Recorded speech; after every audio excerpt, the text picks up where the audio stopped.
Okay, so we are seeing progress with the VG32. It's really starting to come together. We had some issues with the cam gears. There was a bit of a rust on the one that I picked because I wanted to use cams from a manual car. They have a higher lift and yeah, people say that you can gain some power. Of course you can with more aggressive cams. The problem though was that those cams that I had another type of cam gears. They are actually laying here. And now, so these cam gears are the most common, it seems like. These are not adjustable, but they did not fit with the cams that I had. So I installed a set of cams that I had. I then realized that on the cam gear, where the cam gear is facing the seal, so that's right here, there was a bit of corrosion and rust. So I tried to take that off, but there was still some small craters, and I was a bit afraid that it should start to leak, and I really don't want that. So I have another engine that is also manual, and I took the cams from that one. So now the cam gears are also from that engine. These are the non-adjustable ones. The adjustable ones, it's the same on the older RB25. They actually look like this. It's not the same because I tried with this one, but it has another offset, and it's more narrow on the gear itself. So it's not the same.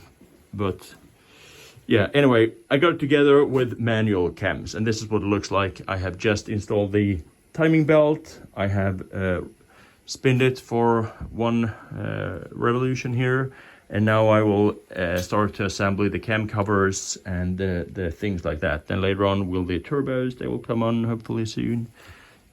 Yeah, so that's nice.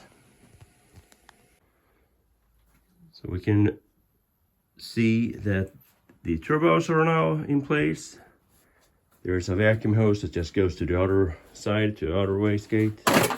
And the new alternator kit is starting to come up here. This is the MZR alternator kit with a Borg Warner brand new alternator. That's really one thing on those engines as well, that the alternator sits in a position where there is a lot of heat, and we have changed many. On basically every 300 ZX that we have been working on, we have either renovated the alternator or changed them because they're worn. Well, first of all, they are 30 years old, and then because of the heat building up and all that, there is always problems with the bearings and stuff.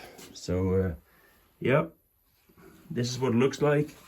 I have now assembled the newly painted pipes here for the water.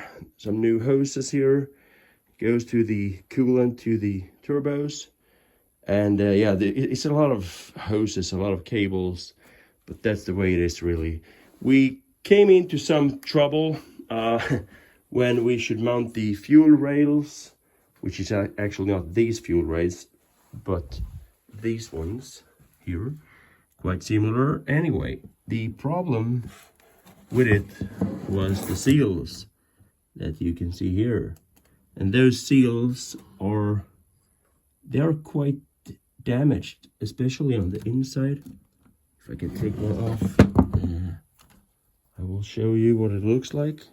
So this is what it looks like, and you probably don't want to put that on because it's like cracked and etc. So I need to find some new seals.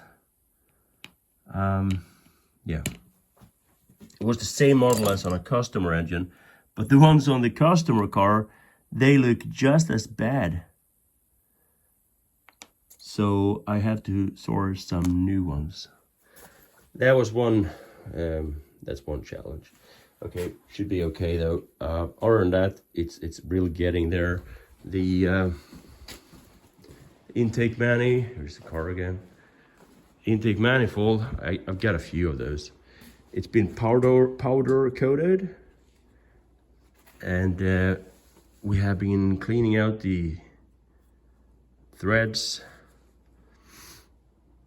This has been a bit polished up, and next up is the throttle bodies that will come onto there. There's also an idle control that needs to be put on there. It needs to be cleaned up a little bit. It's been in the wash machine. Yeah, but it will be really nice once it all comes together here.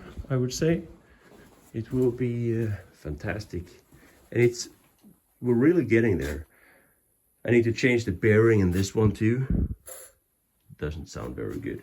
So instead of changing the whole pulley, I will just press out the bearing and put a new bearing in there.